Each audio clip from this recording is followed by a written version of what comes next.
Assalamualaikum warahmatullahi wabarakatuh.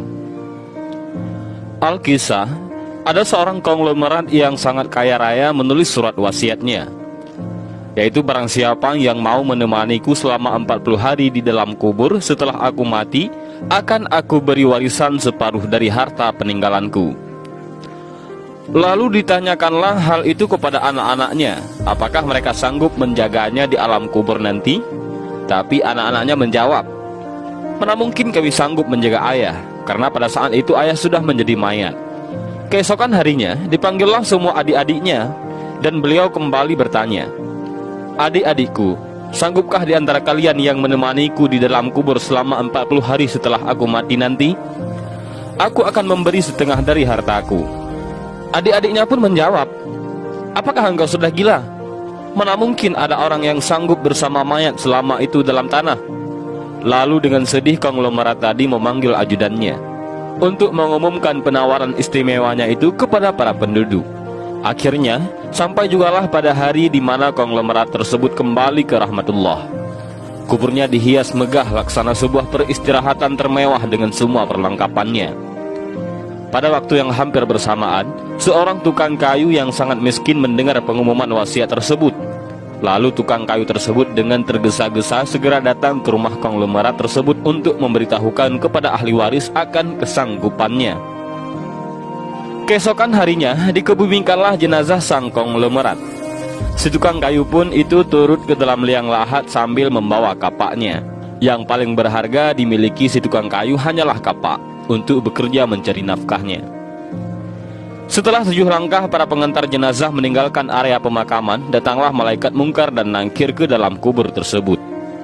Si tukang kayu menyadari siapa yang datang. Ia segera agak menjauh dari mayat konglomerat.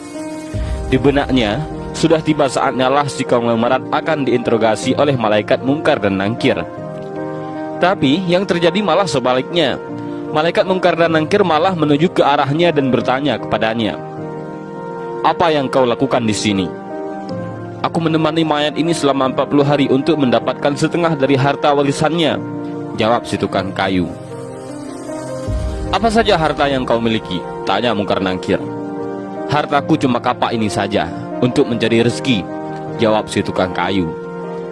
Kemudian mungkar dan nangkir bertanya lagi, "Dari mana kau dapatkan kapakmu ini?"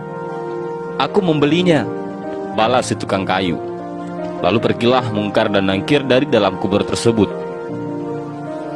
Besok di hari kedua, mereka datang lagi dan bertanya, "Apa saja yang kau lakukan dengan kapakmu?" "Aku menebang pohon untuk dijadikan kayu bakar, lalu aku jual ke pasar," jawab tukang kayu. Di hari ketiga ditanya lagi, "Pohon siapa yang kau tebang dengan kapakmu ini?" "Pohon itu tumbuh di hutan belantara, jadi nggak ada yang punya," jawab si tukang kayu itu. "Apa kau yakin?" lanjut malaikat. Kemudian para malaikat pun hilang. Datang lagi di hari keempat, mereka bertanya lagi, "Adakah kau potong pohon-pohon tersebut dengan kapak ini sesuai ukurannya dan beratnya yang sama untuk dijual?" "Aku potong dikira-kira saja, mana mungkin ukurannya bisa sama rata," tegas tukang kayu. Begitu terus yang dilakukan malaikat mungkar dan nangkir.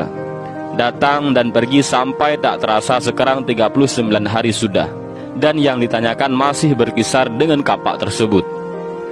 Di hari terakhir yang ke-40, datanglah mungkar dan nangkir sekali lagi bertemu dengan tukang kayu tersebut. Berkatalah mungkar dan nangkir, "Hari ini kami akan kembali bertanya soal kapakmu ini." Belum sempat mungkar dan nangkir melanjutkan pertanyaannya, si tukang kayu tersebut segera melarikan diri ke atas dan membuka pintu kubur tersebut. Ternyata di luar sudah banyak orang yang menantikan kehadirannya untuk keluar dari kubur tersebut. Si tukang kayu dengan tergesa-gesa keluar dan lari meninggalkan mereka sambil berteriak, "Kalian ambil saja semua bagian harta warisan ini, karena aku sudah tidak menginginkannya lagi."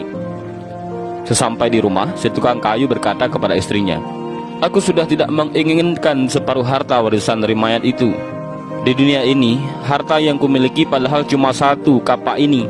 Tapi malaikat mungkar dan nangkir selama 40 hari yang mereka tanyakan dan persoalkan masih saja di seputar kapak ini.